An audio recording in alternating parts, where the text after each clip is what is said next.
예, 우리 옆 사람과 같이 인사하겠습니다. 하나님의 전을 세웁시다. 이렇게 인사하겠습니다. 하나님의 전을 세웁시다. 하나님의 전을 세웁시다. 예. 오늘 날씨가 갑자기 추워졌습니다. 예. 이제 여름이 지나가는 거는 대강 느껴졌는데 이제 가을이 왔나 했더니 이제 겨울이 오는 것 같은 생각이 듭니다. 그래서 날씨가 변하면 우리가 사실 할 일이 여러 개가 좀 있죠. 집에 있는 옷들을 정리하게 되고요. 또 새로운 옷을 이제 추동복을 꺼내 들기도 합니다. 저희 집도 지금 온 집안이 뭐 이사를 준비하기도 하지만 뭐 옷들을 다 바꾸는 이 상황 가운데 복잡함이 있습니다. 이 가을이 되면 옷만 바꾸는 것이 아니라 우리에겐 또 중요한 일이 있습니다. 추수감사절이죠.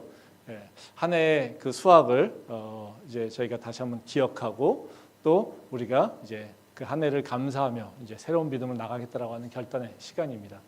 뭐 농경 사회에서는 이 추수감사절이라고 하는 것이 그냥 자연스럽게 기억이 됐었는데 사실 지금 이게 산업화 사회에서는 이 추수감사절이라고 하는 의미를 우리가 자꾸 잃어버리기도 하고 또 추수감사절 자체를 잊고 살 때가 많습니다.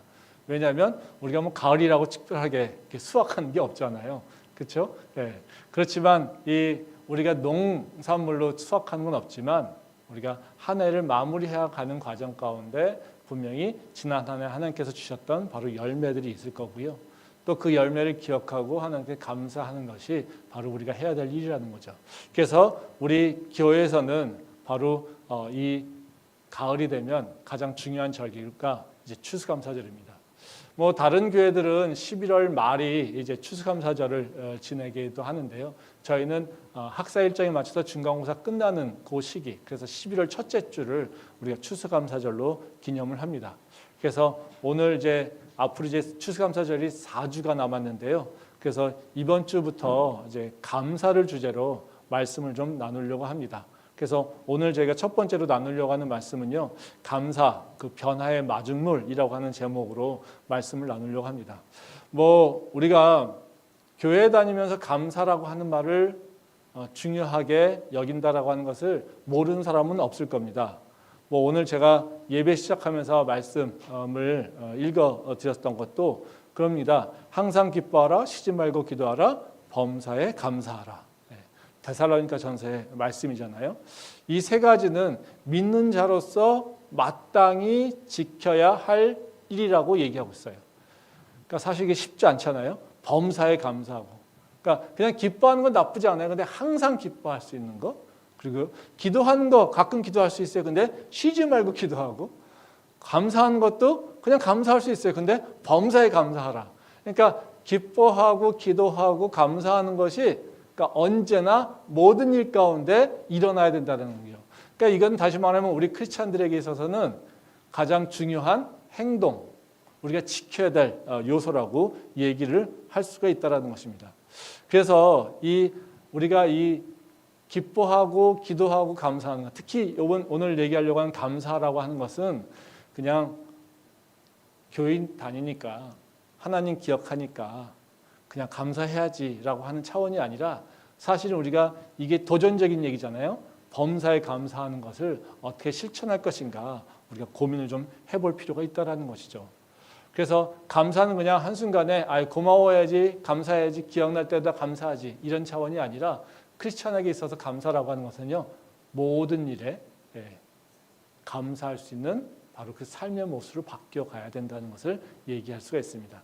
그래서 4주 동안 이런 부분들, 우리가 크리스천에게는 감사가 어떤 것인가, 또 우리가 감사의 의미를 어떻게 기억해야 될 것인가, 또 우리가 무엇을 해야 될 것인가, 이 부분에 대해서 4주간 말씀을 나누려고 합니다. 오늘 읽은 말씀은 오병이어 사건의 이야기입니다. 오병이어 사건은 다 아시죠? 예수님이 보리떡 5개와 물고기 2마리로 5,000명을 먹이신 사건입니다. 이 오병이어 사건의 교훈은 예수님이 누구신지에 대한 얘기를 보여주고 있어요. 즉 예수님의 정체성을 드러내고 있다는 거죠. 그러니까 예수님은 누구냐? 하늘에서 내려온 생명의 떡이다. 그래서 예수님을 믿는 자마다 모두가 다 구원을 얻는다. 그리고 우리에게 구원을 주시기 위해서 하나님께서 바로 우리에게 떡이신, 생명의 떡이신 예수님을 보내주셨다라는 겁니다.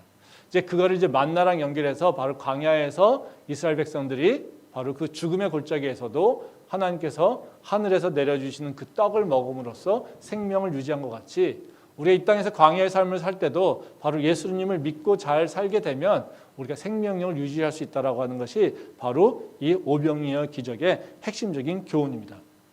제가 오늘 오병이어 기적을 통해서 예수님의 정체성에 대해 얘기하려고 하는 건 아니고요. 바로 그 오병이어 기적 가운데 바로 예수님께서 어떤 기도의 행동을 보이셨는가에 대해서 생각해 보려고 합니다. 그래서 오병이어 기적 가운데 바로 예수님의 행동에 대해서 특성을 좀 생각해 보고요.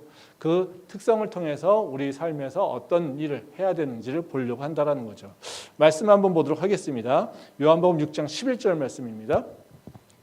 예수께서 떡을 가져 축사하신 후에 앉아있는 자들에게 나눠주시고 물고기도 그렇게 그들의 원대로 주시니라. 저희가 오늘 이 요한복음 오병이어 사건에서 1절부터 14절까지죠. 보려고 하는 핵심적인 말씀이 바로 이 말씀입니다. 11절 말씀이에요. 그러니까 예수님께서 바로 떡을 가져 축사하신 후에 앉아있는 자들에게 나눠주시고 물고기도 그렇게 그들의 원대로 주시니라. 근데 여기서 우리가 관심 있는 건 뭐냐면요. 예수께서 떡을 가져 축사하신 후에 이런 얘기입니다. 그러니까 우리가 축사하니까 뭐 이렇게 손을 얹고 기도했다, 뭐 아니면 뭐 이렇게 선포했다 이렇게 생각하는데요. 영어 성경이 다 뭐라고 했냐면 give thanks입니다. 그러니까 감사했다 이런 얘기입니다. 그러니까 하나님께서 이 5개의 그 떡과 2마리의 물고기를 주신 것, 그것을 들고서 감사함으로 기도했다라고 하는 것이 바로 이 축사하셨다라고 하는 의미예요. 그러니까 우리가 축사라고 하니까 이렇게 뭔가 이렇게 손을 들고 목사님이 뭔가 이렇게 선포하고 이렇게 생각하는데요. 다 여기서는 하나님께서 오병이어 주신 것에 감사한다 이런 얘기라는 것이죠.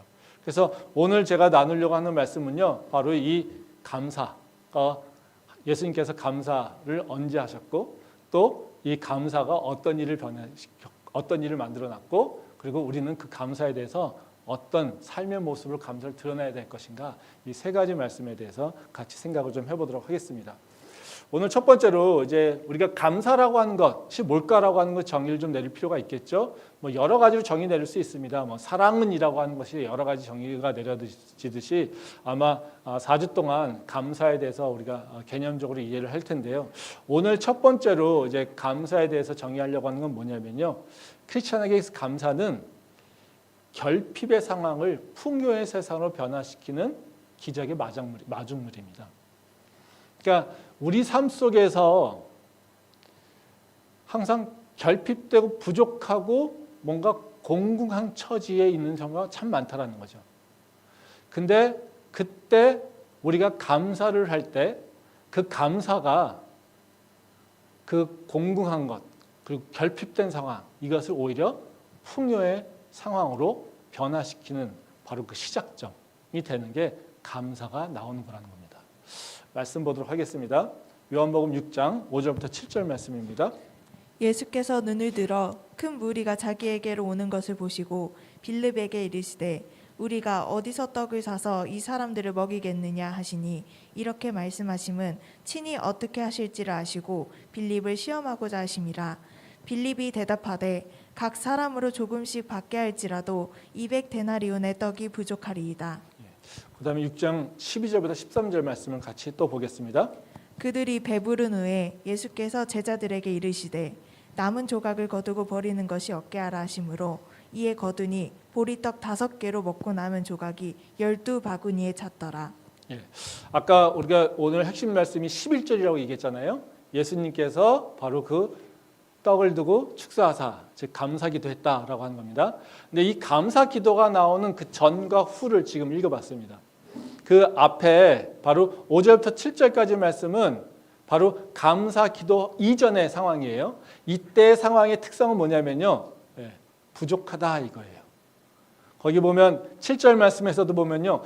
각 사람으로 조금씩 받게 할지라도 200데나리온의 떡이 부족합니다 이런 거예요. 즉 예수님께서 이제 스타가 돼가지고 예수님 말씀을 듣고자 무리가 막 따라왔어요. 이제 모든 사람들이 다 잔디밭에 앉아가지고 예수님 무슨 말씀을 하실까 이렇게 기다리고 있어요. 근데 때가 돼가지고 저녁이 돼서 이제는 모든 사람들이 배고플 때예요. 근데 어디를 가서 뭔가를 해결할 수 있는 그 요기를 해결할 수 있는 방법이 없는 거예요. 또 예수님께서 제자에게 빌립에게 야 이들한테 떡을 나눠줘라 그랬더니 빌립이 뭐라고 합니까? 아니 무슨 말씀을요? 어떻게 해요? 저 사람들한테 조금씩만 먹게 해도요 그냥 시장길을 없애는 정도로 그냥 나눠줘도요 부족해요. 갈 수가 없어요 이거예요. 즉 예수님이 축사하기 전 그러니까 그 감사의 기도를 드리기 전인 상황은 뭐냐면요 특성이 뭐냐면 부족합니다. 절대적으로 부족합니다 이거예요. 근데 12절과 13절 말씀에서는요 바로 예수님의 그 기도 즉 하나님께 감사하는 그 기도가 난 이후의 상황을 얘기해 주고 있어요. 근데 그 상황은 어떤 거냐면요 차고 넘쳤더라 이겁니다. 이 12절 말씀, 13절 말씀에 보면 그거예요. 12절 말씀에 보면 특성이 뭐냐면요.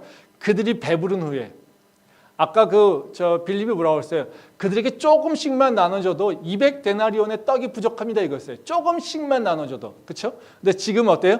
그들이 배부른 후에 이럴 겁니다. 그 다음에 배부분에 어떤 일이 일어났냐면요. 13절 말씀을 보면요. 남은 조각이 12바구니에 찼더라 이거예요. 그렇죠?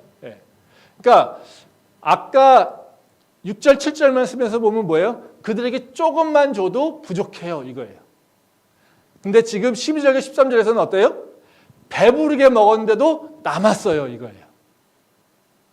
완전 대비가 되는 거죠. 완전히 대비가 됩니다.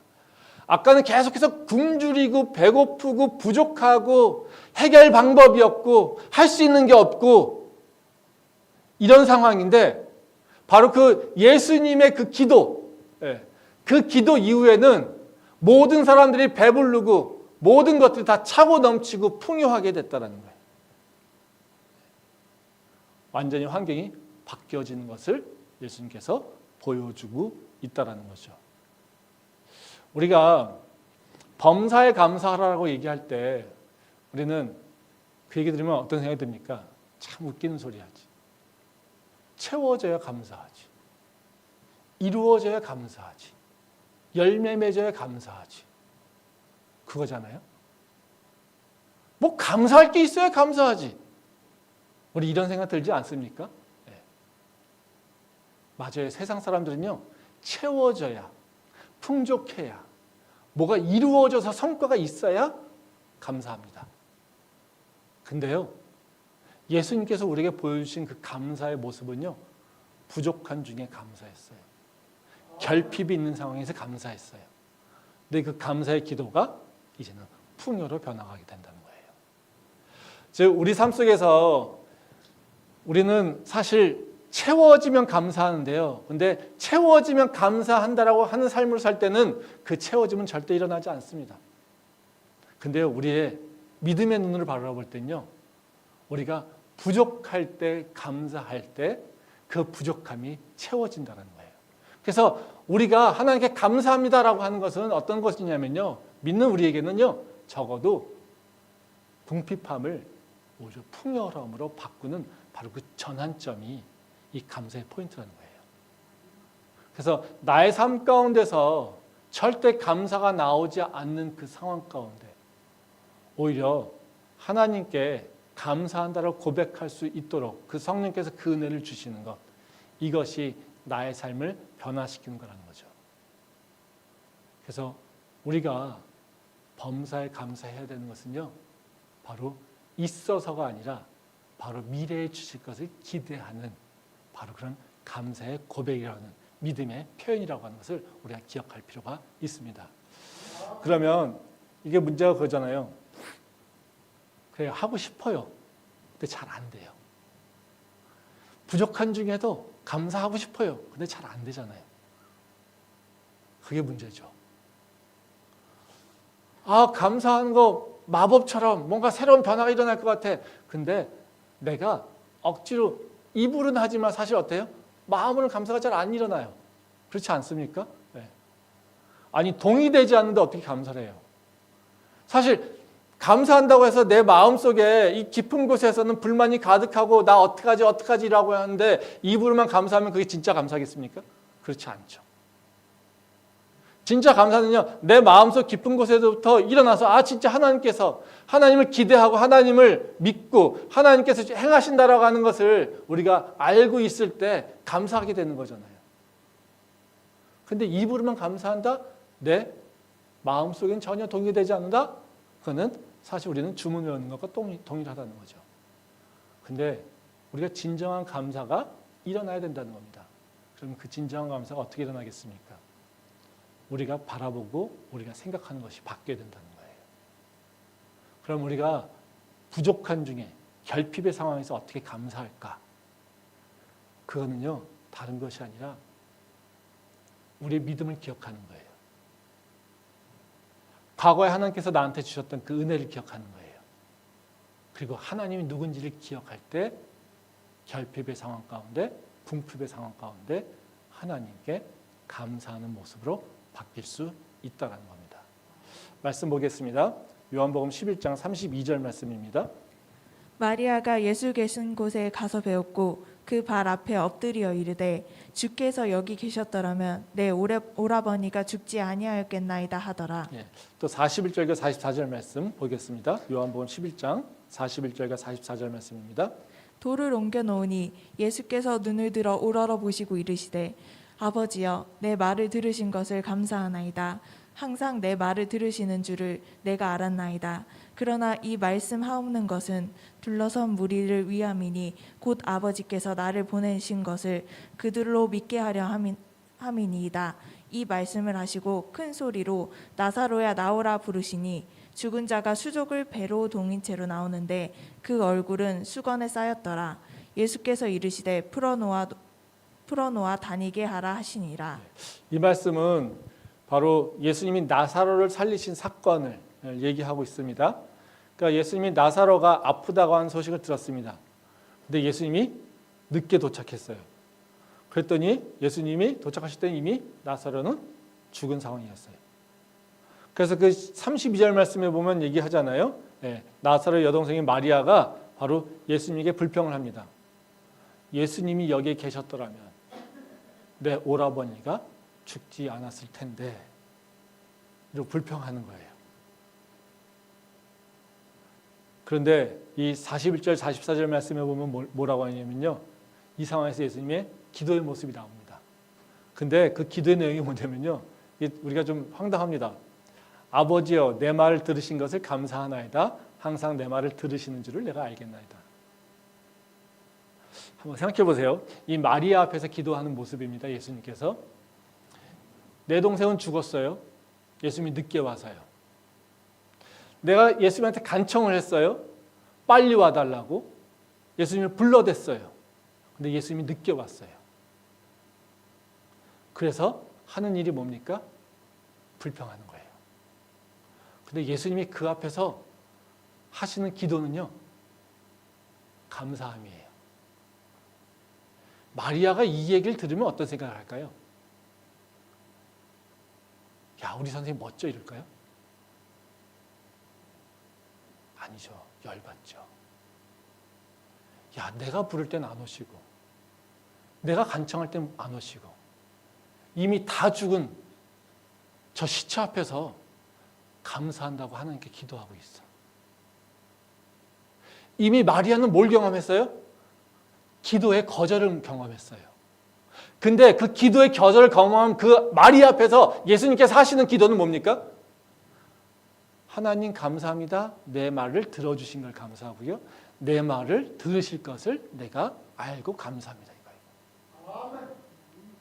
지금 마리아는 내가 간청할 때, 내가 기도할 때, 내가 하나님 예수님을 간절히 부를 때 나를 거절하시고 오지 않으셨어요. 그래서 내가 원하는 것이 이루어지지 않고 내 동생, 내 형, 오빠, 이 나사로는 죽어있는 상태예요. 근데 그 앞에서 예수님께서 하시는 말씀은 뭐예요? 내 말을 들어주신 걸 감사합니다. 내 말을 들어주실 걸 감사합니다. 이럴 거예요. 너무 대비되지 않습니까? 우리가 하나님한테 우리가 감사하지 못하는 이유가 뭡니까? 다 이 기도의 거절 때문에 그렇지 않습니까? 내가 기도했는데 들어주지 않던데? 야, 네 삶이 어렵잖아. 그래, 하나님 붙잡아. 그때 우리는 뭐라고 합니까? 아이, 기도해도 되지 않더라. 야, 감사하면 하나님께서 너의 삶을 변화시킨대. 야, 우리 목사님이 얘기하는데 이 감사는 변화의 마중물이래. 그 궁핍함을 풍요로 바꾸신대. 야, 웃긴 소리 하지 마. 나 기도했어. 할 만큼 했어. 근데 나한테는 안 일어나던데. 이게 우리의 얘기 아니에요? 지금 마리아가 그 얘기를 하고 있는 거예요. 내가 오랬잖아요. 조금만 와달라고 그랬잖아요. 내가 조금만 빨리 와달라고 그랬잖아요. 내 동생이 위급하니까 바로바로 와달라고 그랬잖아요. 근데 안 오셨잖아요. 근데 그 앞에서 예수님은 기도의 응답에 감사하다고 기도를 하고 있다라는 거예요. 그러면 마리아와 예수님의 그 차이가 뭘까요? 왜 마리아는 감사의 기도가 아니라 불평과 원망과 어떻게 분노가 있는데 예수님은 왜 그 앞에서 감사의 기도를 얘기하고 있을까요? 마리아와 예수님은 보는 관점이 보는 것이 다릅니다. 마리아는 뭘 보고 있어요? 내 눈앞에 벌어진 일들. 내 동생이, 내 오빠가 죽었어요. 내 오라버니가 이제 죽었어요. 이것만 바라보고 있어요. 또 내 오라버니가 위급해서 하나님을 찾았는데, 예수님을 찾았는데 오지 않았어요. 이걸 바라보고 있는 거예요. 근데 예수님은 뭘 얘기하고 있어요? 내 말을 들으신 것을 감사합니다. 이 들으신 것을 감사하다는 건 과거예요. 그러니까 들어주신 것, 41절 말씀에 보면 들으신 것을 감사한다라고 하는 것은 과거형입니다. 영어로 얘기한다면 현재 분사로 되어 있는데요. 그러니까 시제가 지금 감사하는 것, 그 과거의 것, 과거에 나한테 응답해 주신 것에 감사합니다. 이걸 얘기하고 있어요. 그리고 뒤에 또 뭐냐면요. 42절은 현재형입니다. 항상 내 말을 들으시는 줄을 내가 알았나이다. 이거는 뭐예요? 하나님의 성품을 얘기하고 있어요. 언제나 응답하시는 하나님을 기억하고 있는 거예요. 즉 마리아는 뭐냐면요. 내 앞에 일어나는 일, 나의 부족함, 내가 간청했지만 거절당한 그 사건, 그 상황, 이것을 바라보고 있어요. 여기에는요. 하나님이 없어요. 하나님이 누군지, 하나님이 나한테 무엇을 행하셨는지 이런 것들은 관심이 없어요. 근데 예수님께서는 지금 상황을 바라보고 있지 않아요. 뭘 보십니까? 과거에 나의 기도에 응답하신 분, 그 하나님은 나의 기도에 항상 응답하신다고 약속하신 분, 그분을 기억하고 있어요. 감사의 내용이 틀리다라는 거죠. 바라보는 게 다르다는 거예요.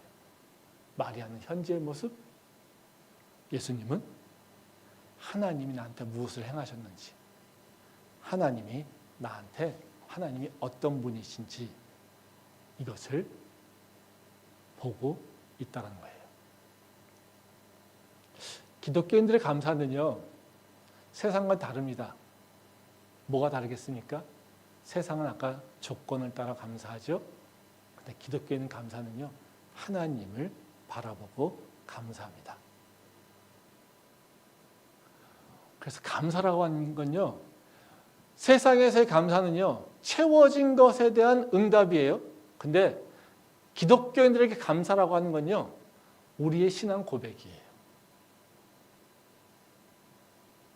지금 예수님께서 하신 감사는요, 고백이에요. 현장을 보고서요, 환경을 보고서 반응한 것이 아니라요, 그 환경 가운데 나의 신앙을 고백하고 있는 거예요. 말씀 한번 보도록 하겠습니다. 고린도전서 15장 9절부터 10절 말씀입니다. 나는 사도 중에 가장 작은 자라. 나는 하나님의 교회를 박해하였으므로 사도라 칭함 받기를 감당하지 못할 자니라. 그러나 내가 나된 것은 하나님의 은혜로 된 것이니 내게 주신 그의 은혜가 헛되지 아니하여 내가 모든 사도보다 더 많이 수고하였으나 내가 한 것이 아니요 오직 나와 함께 하신 하나님의 은혜로라. 이 말씀 다 아시죠? 사도 바울이 고백하는 겁니다. 사도 바울은 자신의 지금의 모습이 다 모두 하나님의 은혜라고 얘기하고 있어요. 근데 여기서 우리가 주목해야 되는 건 뭐냐면요, 바로 사도 바울이 앞에 나의 문제를 바라보고 있는 것이 아니라 뭐에 하느냐면요, 이 고백이 어디서 나오냐면 바로 하나님을 바라보고 있다는 거예요. 이 앞쪽에 보면요, 사도 바울이 뭐냐면요, 나는 사도 중에 가장 작은 자다. 나는 볼 것이 없어. 그렇죠? 이것에 고백하고 있어요. 근데 이것에 관심 갖고 있지 않아요? 근데 사도 바울이 다 은혜라고 하면서 감사하고 있는데요, 거기서 사도 바울이 고백하고 있는 건 뭐냐면요. 바로 그 맨 뒤에 10절 마지막에 보면 오직 나와 함께 하신 하나님의 은혜다 이렇게 얘기하고 있어요. 지금 내 모습은 어때요?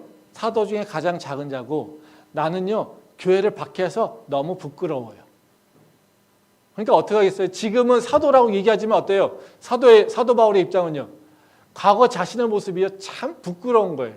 내가 그러지 않았으면 왜 하나님께서 나를 사도로 쓰실 거면 좀 더 좋은 사람으로 나를 인도하시지. 과거에 좀 추악한 모습으로 나를 해서 이렇게 떨어뜨려 놓으셨나. 이런 생각 들지 않겠어요? 우리가 지금 성공해도요. 사실 그 성공에 합당한 과거의 모습이 보이지 않을 때 나는 항상 다 우리 스스로를요. 되게 부끄럽게 생각해요. 그러면서 지금 모습이 감사하기보다요. 그때 좀 더 좋은 걸 주시지. 그때 좀 더 나한테 좋게 대우하시지. 뭐 이런 생각을 할 수 있다는 거예요. 사실 그런 생각을 많이 합니다. 그러니까 다 지금 잘 된 사람도 뭐예요? 과거를 다 숨기려고 하잖아요. 근데 지금 사도 바울 입장에서는 어때요? 내가 박해자였던 것, 이런 것들을 숨기고 싶은 마음이 있어요. 그 박해자였던 것 때문에 내가 지금 고난을 당하고 있어요. 멸시를 당하고 있는 거예요. 지금요. 고린도 교회에서 인정 못 받고 있는 거예요. 그러니까 사도로서 얼마나 어떻게 해요. 그 과거의 자기의 모습들이 후회되겠어요. 그때 하나님께서 은혜 주셨어서 나를 그렇게 박해자로 모시지 않았다면 내가 그냥 가만히 좀 신앙을 잘 믿는 자, 예수님을 빨리 만나가지고 예수님을 잘 따라다니는 나도 그 제자로 나를 부르셨으면 얼마나 좋았을까 이런 생각 들지 않겠어요? 근데요, 사도 바울은요, 그거에 관심 갖고 있지 않아요. 뭐에 관심 갖고 있습니까? 지금 다 하나님의 은혜입니다라고 고백하는 건 뭐냐요? 하나님, 당신은 나와 항상 함께 하신 분이에요. 이것에 관심 갖고 있어요. 우리가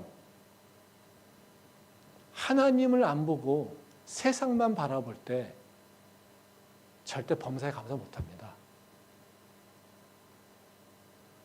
우리가 내 환경 보고 있을 때 하나님 말씀대로 범사에 감사하는 거, 감사 일어나지 않습니다. 왜요? 우리는요 언제나 부족한 상황에 살고 있기 때문에 그래요.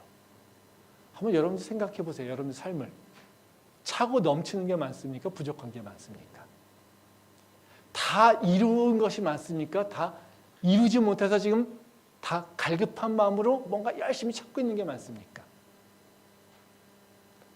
간절히 뭐가 부족해가지고 힘들고 어려운 상황 가운데서 막 갈급하고 있는데 감사라고 하는 게 나옵니까? 간구는 나오겠죠. 하나님이 이루어지기를 소망하는 마음으로 간절하면 나오겠죠. 그때 감사가 나옵니까? 나오지 않아요. 우리가 하나님을 놓쳐버리고 내 삶의 문제들을 그것만 바라보고 있을 때 그때 우리는요 절대 감사할 수 없어요. 우리의 삶이 왜 자꾸 나락으로 떨어지는지 아십니까? 하나님께서 우리한테 감사라고 하는 그 변화의 그 기적의 그 키를 우리한테 주셨어요. 근데 우리는요 그걸 사용하지 않아요. 뭐만 합니까? 간절함만 있어요. 그리고요 마리아처럼요 내가 간절한 거를 몇 번 좀 시도해봤는데 안 되면요 우리는 그냥 던져버려요. 맨날 내 삶을 바라보며 부족해요. 나는 없어요. 나는 할 수 있는 게 없어요. 이거 주셔야지 내가 좀 살 수 있어요. 이거 해결해 주셔야 됩니다. 맨날 이러고만 있으니까 거기에 하나님이 나한테 무엇을 행하셨는지 하나님이 누구신지에 대해서는 기억을 하고 있지 않으니까 그 삶은 어떻게 해요? 맨날 붙잡고 하지만요 자꾸 궁핍함으로 빠져들어가는 거예요. 예수님도 우리에게 보여주신 모습은요 네 삶을 보는 게 아니라 네 환경을 보는 게 아니라 하나님을 봐. 지금 사도 바울이 은혜예요 고백하고 있는 것도요 자기 삶의 모습, 자기의 모습을 보고 자기 모습이 너무 멋져서 은혜요라고 하는 것이 아니라요 이 모습도 하나님 나와 함께 하셨으니까요 하나님의 은혜예요. 이러고 고백하고 있는 거라는 거죠. 감사한다라고 하는 건요, 어떤 거냐면요, 나의 시선을 하나님께로 돌리는 겁니다. 그때 감사함이 나오는 거예요. 우리가 지금의 삶이 만족스럽지 않으면, 지금의 삶에서 변하기를 원한다면 이제 그 시선을 하나님께로 돌리시기 바랍니다. 그리고 그 주신 은혜를 기억하며 감사할 수 있기를 소망합니다.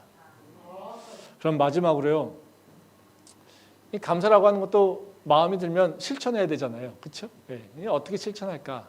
이게 중요한 거겠죠. 우리는 어떻게 이 감사함을 드러낼까? 이겁니다. 나 지금 감사하고 살고 싶어서 이걸 어떻게 드러낼까요? 입으로 나 맨날 감사해, 감사해, 감사해, 감사해 이렇게 될까요? 그러면 감사하는 겁니까? 네? 네, 아니겠죠. 그렇죠? 감사라고 하는 건 아까 얘기했듯이 우리의 신앙의 고백이기도 하고 또 우리의 삶의 모습이라고 얘기했잖아요. 그 우리 삶에서 드러나야 되는 거예요. 근데 그 삶에서 드러나는 것은 어떤 거냐면요, 썩을 양식이 아니라 하나님을 위해서 내 삶을 바꾸는 겁니다. 그게 진짜 감사라는 거예요. 말씀 보도록 하겠습니다. 요한복음 6장 27절부터 29절 말씀입니다. 썩을 양식을 위하여 일하지 말고 영생하도록 있는 양식을 위하여 하라. 이 양식은 인자가 너희에게 주리니 인자는 아버지 하나님께서 인치신 자니라. 그들이 묻되 우리가 어떻게 하여야 하나님의 일을 하오리이까? 예수께서 대답하여 이르시되 하나님께서 보내신 이를 믿는 것이 하나님의 일이니라 하시니. 예수님께서 이제 오병이어 기적을 행하셨잖아요. 근데 그 기적을 경험한 사람들이 이제 놀랐어요. 그래서 물어봅니다, 제자들이. 하나님, 예수님, 우리는 어떻게 살아야 돼요? 와, 기적을 행하시고 완전히 그 궁핍하면서 이제는 풍요로 바꾸시는 그 하나님의 능력. 이걸 경험했어요. 그러니까 두렵고 떨릴 마음이 있겠죠. 그리고 변화되어야 된다는 생각이 있겠죠. 그러니까 어떻게 해요? 물어보는 거예요. 어떻게 살아요? 네, 어떻게 살아야 됩니까? 그랬더니 예수님께서 하신 말씀이 바로 이 말씀이에요. 썩을 양식을 위해서 일하지 말고 영생을 얻기 위한 일을 하라고 말씀하신다는 거예요. 우린 감사라고 하면요, 그냥 단순하게 아까 얘기했듯이 입으로 감사하는 거, 이거. 그래서 뭔가 이렇게 어려운 일이 있어도 감사해야지. 하나님 감사합니다. 그래서 조건을 막 만들어내잖아요. 네. 뒤로 넘어졌더니 코가 안 깨진 게 감사. 그렇죠?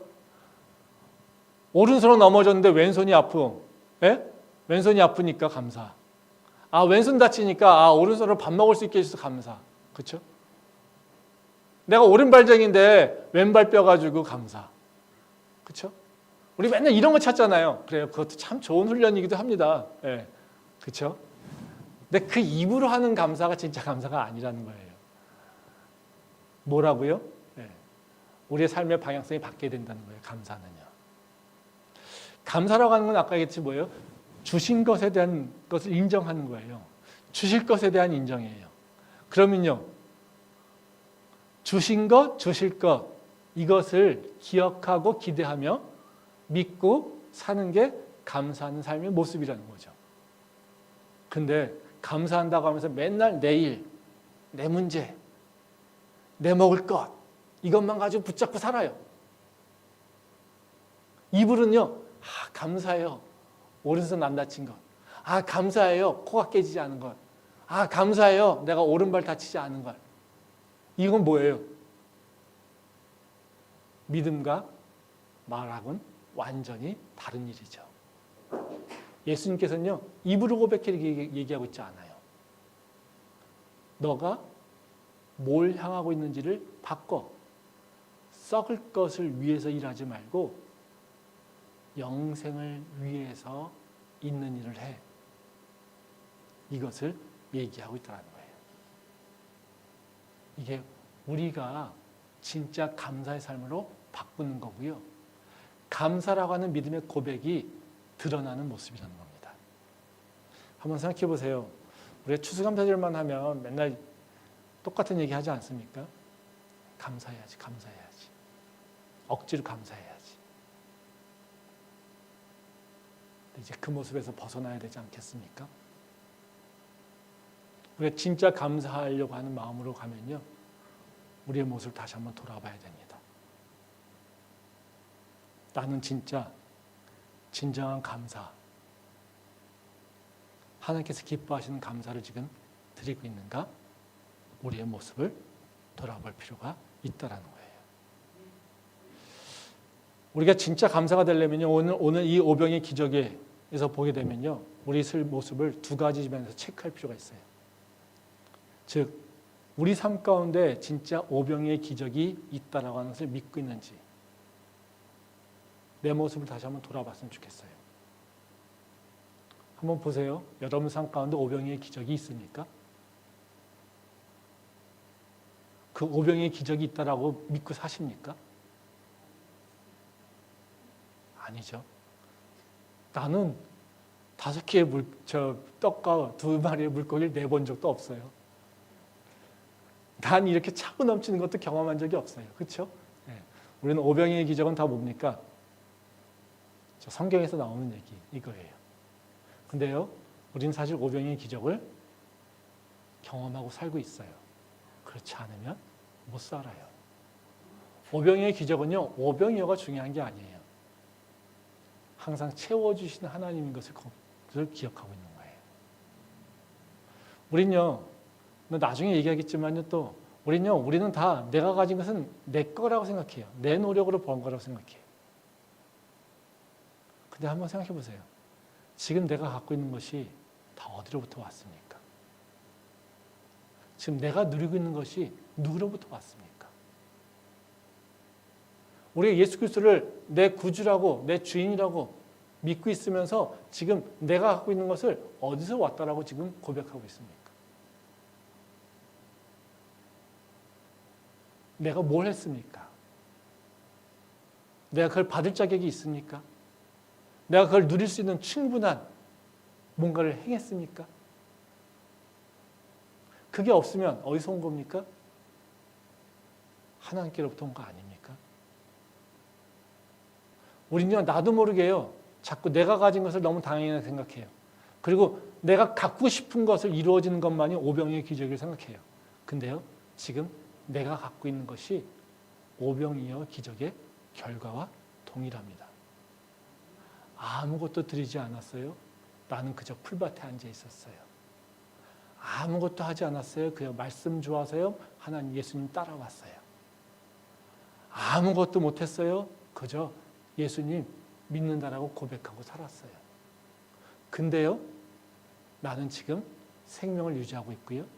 내 손엔요, 작지만요, 떡이 있고요. 내 손엔요, 뭔가 내가 마음에 들지 않지만 나의 삶을 유지하는 것들이 손에 잡혀 있어요. 어디서 왔습니까? 그거를 인정하는 것이 우리가 감사하는 시작입니다. 이 고백이 있을 때 우린 진짜 감사할 수 있다는 거예요.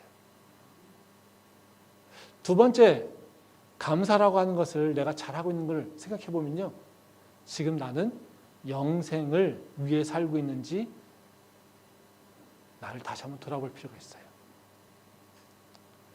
우리는 이 땅에서 분명히 살아요.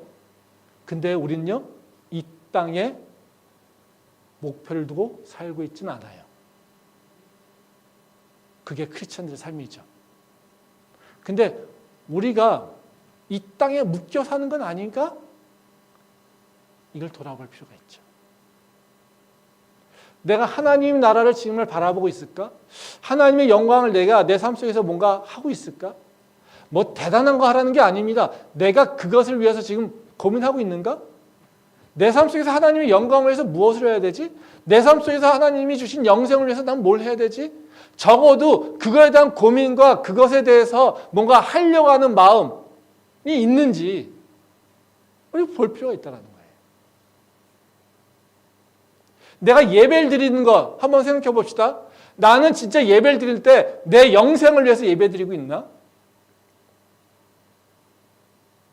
내가 하나님의 영광을 위해서 드리는 예배 방식이 바뀌게 되는 건 아닌가? 나의 기도는 무엇을 위해서 하고 있지? 이 땅에서 잘 먹고 잘 살기 위해서 기도하고 있나? 아니면 하나님의 영광을 위해서, 하나님께서 주신 생명을 내가 더 건강하게 하기 위해서 내가 기도하고 있나? 내가 하나님의 말씀은 지금 왜 보고 있지? 내가 이 땅에서 잘 먹고 잘 살기 위해서, 내가 믿음 잘 좋다라고, 내가 말씀 잘 알고 있다고, 내 지혜와 지식을 위해서 말씀 보려고 하는 거 아닌가? 진짜로 예수님이 누군지, 그 예수님 말씀을 통해서 내가 이제는 그 말씀을 이루려고 말씀을 보고 있는 것인지, 우리는 그거를 다시 한번 생각해 볼 필요가 있다는 거예요. 작은 일이라도요, 나를 위해서 사는 것과 하나님의 영광을 위해서 사는 것은 다릅니다. 이 앞에서 저 말씀을 나누지만 저도 이거 잘 못해요. 그렇지만요, 우리가 작은 일이라도 적어도 그 삶에 있어서 하나님의 영광을 위해서 살겠다라고 하는 씨름하는 요소가 있어야 되는 거죠.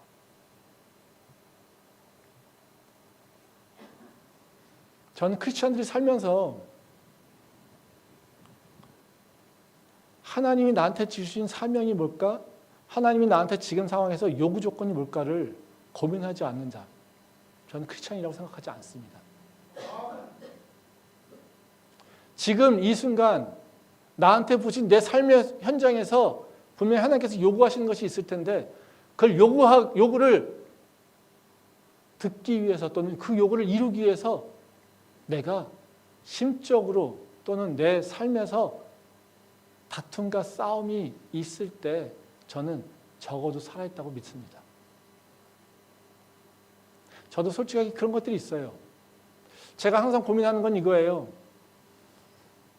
이 교육관, 이 시냇나무, 제가 솔직히 요새 고민하는 게 그겁니다. 이걸 어떻게 살리지? 제가 지금 영분연입니다.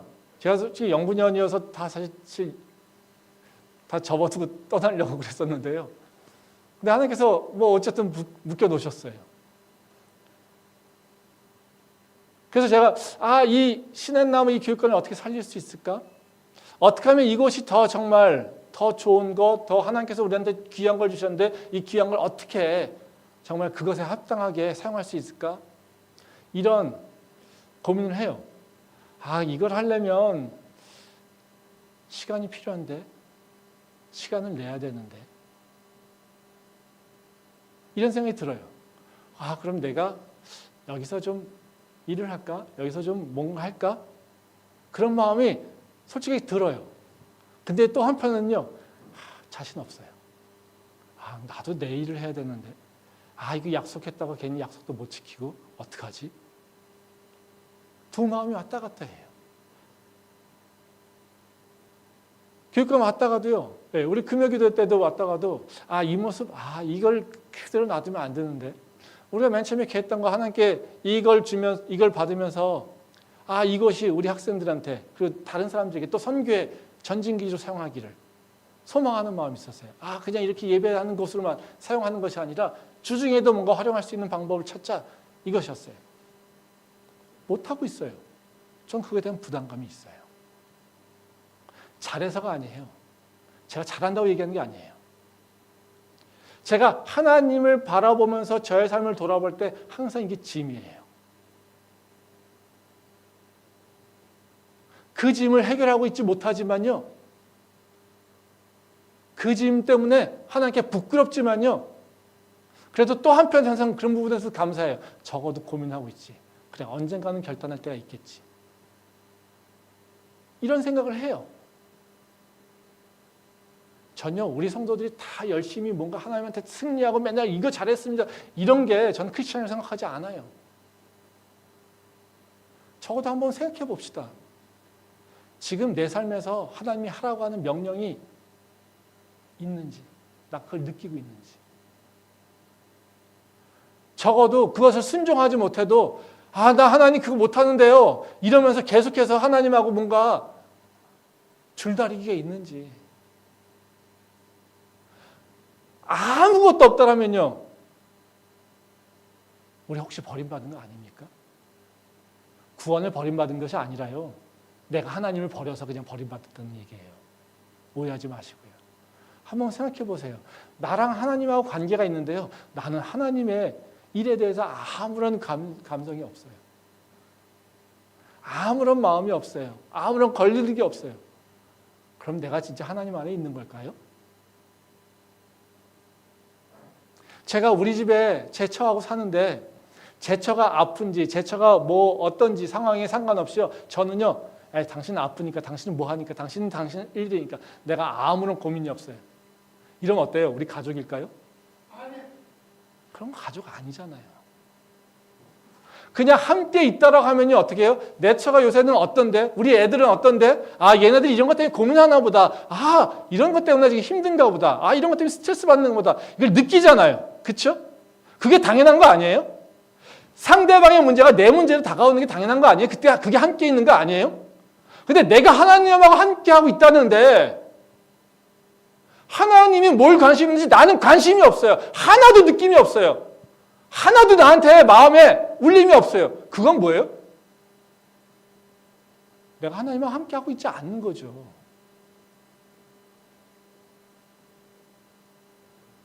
신앙은요, 뭔가 대단한 업적을 갖고 있는 것이 아니라요, 하나님하고 동행하는 건데 그 하나님과 동행은 다른 것이 아니라 맨날 하나님 나한테 기쁨 주셨으니까 감사해요. 맨날 찬양하는 것이 아니에요. 맨날 기도하면서 난리치면서 기도하는 게 아니에요.